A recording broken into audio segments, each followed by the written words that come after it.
আপনাকে কয়জন ধর্ষণ করছে? আমার জানা মতো ৩ জন করে, এটা একসাথে এমনি আমার বন্ধুত্ব ছিল। আমার পরিবারে আমাকে বিয়ে করতে চাইছিল, বুঝছেন? আমি প্রেম করে বিয়ে হয়ে গেছি। ওই মহিলা ২ হাত ধরে টাকা দিবে বলে, মানে আমি তো হুঁশহারা, বুঝেননি? মানে আপনাকে কি ঘটনাস্থলে ফালায় রেখে চলে আসছে? ট্রাকের সাথে পিষে দেওয়ার মানে পারেনি, পুলিশ ধরা করেছে। মানে আপনাকে ধর্ষণ করে ট্রাকের সাথে পিষাই দিবে, ট্রাককে হ্যাঁ পিষাই দিবে, হ্যাঁ বেকারে ফেলে দিবে। হ্যাঁ, আমার থেকে মানে আমার টাকা ছিল বিকাশে, আমার পিন চাইছে, বুঝছেন? আমি ভুল পিন দিছি, লোক লাইছে। আমার টাকা ছিল 47,000, ওরা লিছে কিছু টাকা, 7,000 টাকা ছিল। পরে দুজন এসে নিয়ে গেছে। আবার মেমোরি যে সিমটা কোথাও, সেই সিম নিয়ে গেছে, মেমোরি নিয়ে গেছে। আপনাকে কয়জন ধর্ষণ করছে? আমার জানা মতো ৩ জন করে, এটা একসাথে এমনি আমার বন্ধুত্ব ছিল।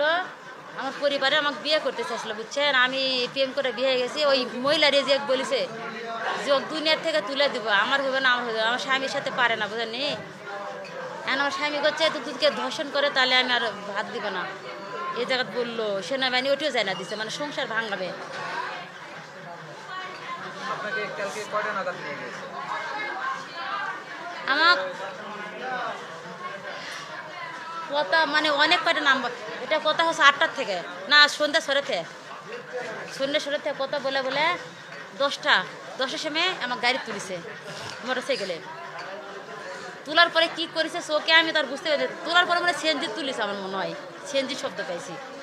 সেন্সর শব্দ পাইছেন? হ্যাঁ, চোখে আপনি দেখতে পাচ্ছেন? ওই বলে তো চোখে পোকা পড়ছে না, আর কিছুই বোঝা না। তারপর আপনি কানে শুনতে পাচ্ছেন কিন্তু চোখে শুনতে দেখতে পাচ্ছি। আর ওই জায়গায় যে ওই যে শুনতে পাচ্ছি, কথা তো বলছি না, ভয় লাগেছে, বুঝলি? তখন আমি দেখতে পাচ্ছি না, কান হয়ে গেছে, আর ফোন তো নেয়, সব লিয়ে লিছে। পাচ্ছেন। আচ্ছা, আপনাকে যে ধর্ষণ করা হলো, এটা কি কোনো বাড়িতে নিয়ে যে ধর্ষণ করছে না কোনো খোলা মাঠে? না, ওখানে মনে হয় 2টা রুম ছিল, 2টা রুম।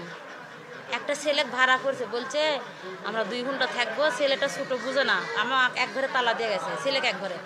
পরে আমার প্রেশার উঠেছে গরমে, মানে আমি মানে আমার মুখের টেপ লেগে দিছে, হাত বান্ধা। আমি পাও দিয়ে লেতে লেতে কী যেন পড়ছে জানি না, ওই ছেলে এসে তালা ভেঙে গেছে। আমি বলছি, ভাই আমি মরে গেলাম, আমাকে একটু ফোন দেন, আমার ইতিমের সাল আছে ভাই। তখন ওই সাল আমি কিছু শুনেন, আমি তো একটু ফাঁস করি না, আমার স্বামী শুনে আমি মরে গেলাম, একবারে মরে গেছিলাম। পরে ফোন দিছে, ডাক্তারের কাছে দুলা বেরিয়ে আসবে। আমি তো জানি না, মারা ডাক্তারের কাছে লিব কয়ে গাড়ি তোলার পরে আমাকে এমনভাবে ধরছে, ধরে ওই যে টাকা ছিল না 47,000 টাকা, ওরই মধ্যে অল্প কিছু টাকা লিয়ে লিছে। আপনি এই বিষয়ে কি থানায় কি কোনো মামলা করেছেন? না, আমাকে তো ওরকে লোকই আবার লিয়ে আসে, এখানে ভর্তি করে দিয়ে গেছে। ওদের লোকে আপনি হ্যাঁ, অসুস্থ বেশি দেখে হাসপাতালে বলেছে প্রেশার আছে। তখন আমি একটু হুশে আছে, তখন ডাক্তার বলেছে থামো। গ্যাস দেওয়ার পরে আমাকে হচ্ছে এটা তো প্রেশার রুগী না, পুলিশ আসবে। তখন কয়েকে আমি রাস্তা থেকে তুলে আনছি, এখানে আসে এটি অনেকে অনেকে কিছু বলে আলা সব লিয়ে গেছে, যা বাড়ি ভাঙতে লাগছিল। আবার আমার ভাড়া গাড়ির চেক আছে, বুঝছেন? এটাই সত্য, কিছু না, আমার সব নিয়ে গেছে। রোগী সেক্সুয়াল অ্যাসল্টের হিস্ট্রি নিয়ে সকালে আমাদের সদর হাসপাতালে ভর্তি হয়েছেন। আমাদের সংশ্লিষ্ট চিকিৎসককে বিষয়টি জানানো হয়েছে। উনি আজকে পরীক্ষা করে দেখবেন, পরীক্ষা করে রিপোর্ট পেলে সে অনুযায়ী আমরা ব্যবস্থা নেব।